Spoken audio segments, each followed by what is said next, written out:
This is going to be a long-term review of the DJI RSC2 Ronin gimbal. And I really wanted to like this gimbal, but honestly, I haven't touched this thing in probably, I'm not even kidding you, I probably haven't touched this thing in over a year. And it's because this thing has a couple of flaws that are, well, to me, they're kind of critical, and they're just not, it's not acceptable for a gimbal to do, especially when like you're shooting weddings or shooting any content that is for other people that you're getting paid to do, like any professional shoot. With all that, let me explain some of the things that I do like about this gimbal before I get into a couple of the, it's only really two negatives, but they're two. One of them's whatever, I can deal with it. The other one is going to be a massive issue that caused me to ultimately not use this gimbal. But like I said, before all that, I'll tell you what I do like about the gimbal and where I think this gimbal is definitely useful. So like every gimbal that you would get from DJI, the build quality is really good. I have to say, everything is really sturdily made. It doesn't feel like it's cheap whatsoever. This joystick is definitely nice and snappy, and even if you have the correct cables, you can connect your gimbal to your camera and just use this record button right here to hit record, so you're not having to reach up and touch your actual camera every single time you want to record. That is extremely helpful for shooting.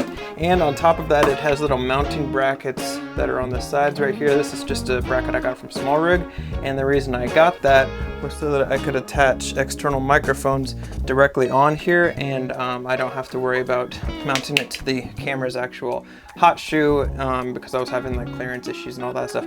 All that to be said, it's a great and incredibly effective and really it feels like it's a professional quality gimbal, and it works for most situations.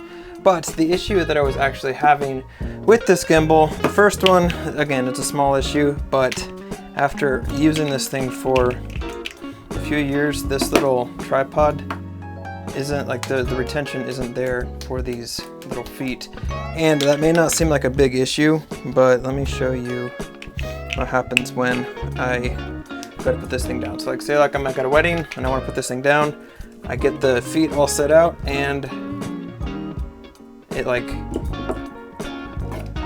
doesn't stay, like unless I really push it in, and even then it doesn't want to stay. And if you do that like any number of times at a wedding, even like, I mean, if you think about the amount of times that you put your gimbal down, that gets really old really fast. And for something that costs hundreds of dollars, I would expect this to like hold its rigidity, and I just feel like the base doesn't fit the rest of the build quality of the gimbal. The other thing, the most crucial thing with this gimbal, and I don't know if I can actually do it on camera, but it'll randomly twitch. Like, and by twitching I mean like I'll have the gimbal, I'll just be holding the gimbal and the camera will literally do that. And it's not like a balancing issue. Like if I turn this gimbal off, the gimbal's off right now, and the gimbal is obviously calibrated correctly, going through DJI's little app, it's balanced correctly. We did the balance test, it works totally. According to DJI, this thing is perfectly balanced and there should not be any issues. But the motors will just randomly twitch. It doesn't matter what kind of lens we have on it, it doesn't matter what kind of camera system we have on it, it always twitches. And when you're shooting like a wedding or something where you want it to be really stable, any kind of movement like that is just really kind of, in my book, unacceptable. And we are going to send this out to DJI to see if they can fix it, if it's just a fluke with our gimbal. But because of that one fatal flaw, there's no way I can trust that. Like if I want the camera to randomly twitch, I want it to be my fault and not the gear that I'm using. But that's literally the only thing wrong with it. Like, I think the price is great. All the rubber on the sides and everything is all like staying together nicely. It's not like coming off at all.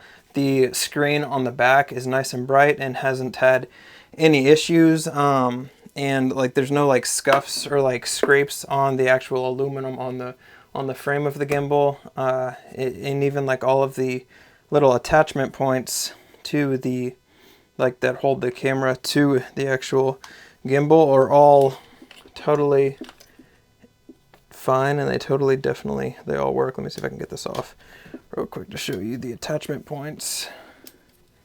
By attachment points I mean like the Arca Swiss plates and everything else on here.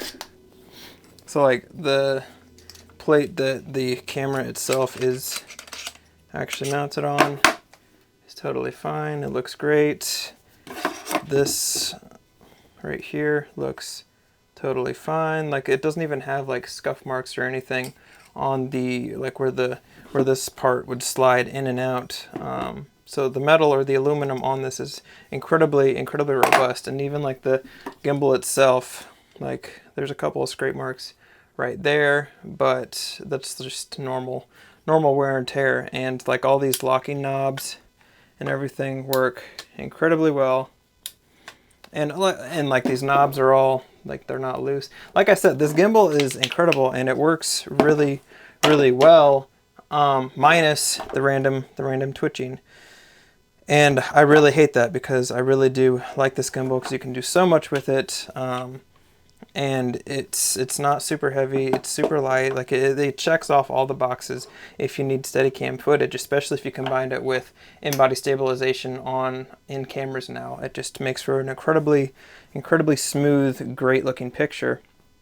If you know of any way that I can prevent the twitching, or if I am doing something wrong, please let me know down in the comments, because honestly I would love to use this thing. It's just, yeah, I can't have it just randomly twitching when I'm like trying to edit videos, whether it be wedding stuff or whatever else, especially stuff that you don't get a second take on.